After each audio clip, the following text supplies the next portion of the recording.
Alors c'est parti, je vais vous montrer pour commencer 3 façons de faire un push to top button. Donc un push to top de button, il nous faut le bouton push top btn est égal document.querySelector push top button.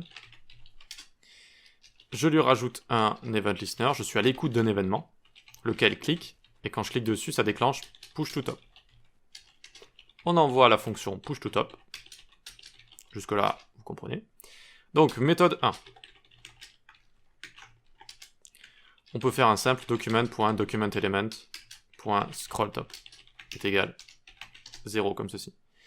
C'est une propriété qui nous permet de retourner tout en haut du document comme ça. Document.documentElement.scrollTop 0, ça nous ramène tout en haut. Elle est bien, mais c'est tout d'un coup, quoi. C'est vraiment abrupt. Il n'y a pas de smooth scroll. Donc on pourrait aussi utiliser la méthode 2 avec window.scrollTo. Et on lui dit d'aller tout simplement à top 0 avec un behavior smooth. Comme ceci. On y va, hop, et on voit que ça me ramène, mais de manière plus douce. Comme ceci. Ok. Troisième méthode. Méthode 3. On a document.documentElement.scrollIntoView. Scroll into view. Alors scroll into, il ne faut pas se tromper. Hop, into view. Je lui passe un objet, behavior smooth, block start. Et en fait, scroll into view, on peut l'utiliser avec les différents éléments, si on veut scroller jusqu'à un élément, mais on peut aussi l'utiliser avec document element, qui va représenter notre document ici. Et je peux donc, hop, faire la même chose ici. Voyons voir, tac, vous voyez que ça nous fait la même chose. Voilà, donc moi je trouve celle du milieu un petit peu plus simple pour le coup, un peu plus simple à comprendre. Mais scroll into view peut être assez pratique aussi avec certains objets, certains éléments. Voilà pour la résolution de ceci. Maintenant on va attaquer l'autre partie qui était un peu plus dure. Il fallait commencer à manipuler des dimensions, faire un peu de calcul. Donc on a besoin de plusieurs choses. On a besoin de scroll to newsletter btn. N'hésitez pas à faire des noms longs comme ça, mais qui sont explicites. Il faut qu'ils soient explicites. Ok ? Plus explicite, mieux c'est. Vos fonctions, vos classes, vos constantes, tout ça, vos propriétés d'objets, etc.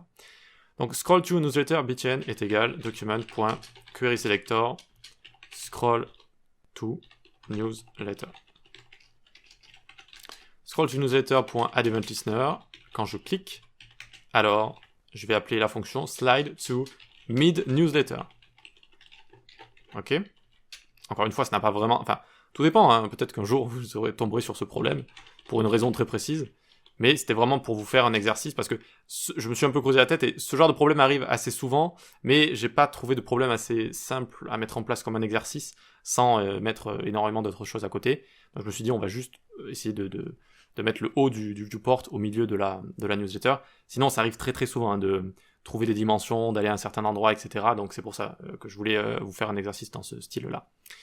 Donc, pour avoir les dimensions, on a par exemple getBoundingClientRect. Donc, on vient ici faire const newsletter dimensions est égal document.querySelector. Et je viens prendre ma newsletter et je viens lui faire un getBoundingClientRect.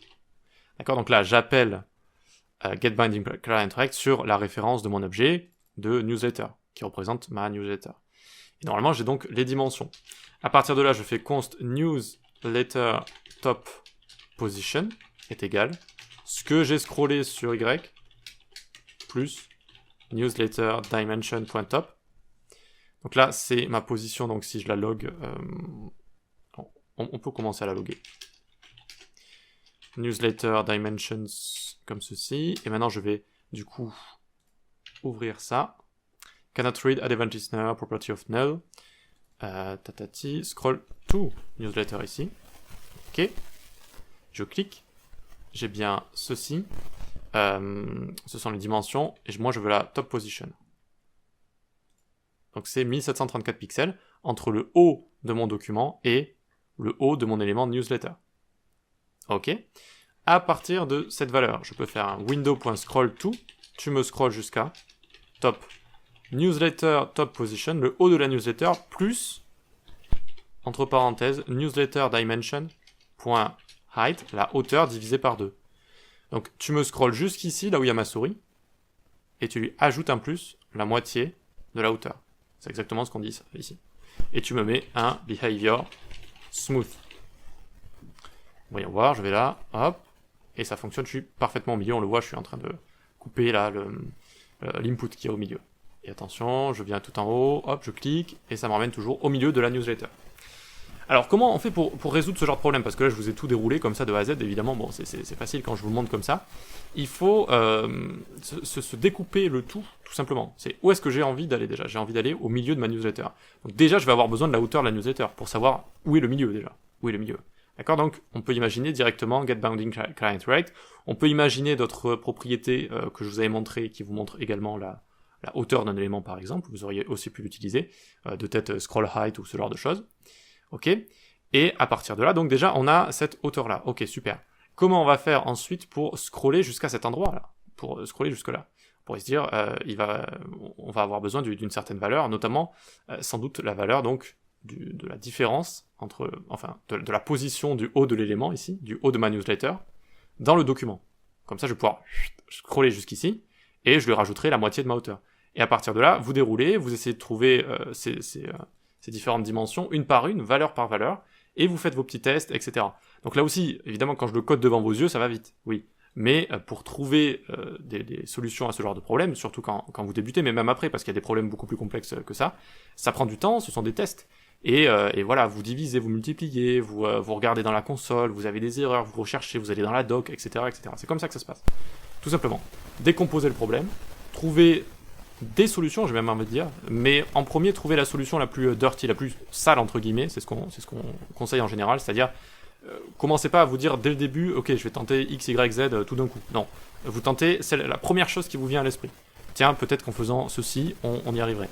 Et une fois que vous avez trouvé une solution, la seconde chose à faire, c'est de se dire, ok, est-ce qu'il n'y a pas mieux à faire que ça?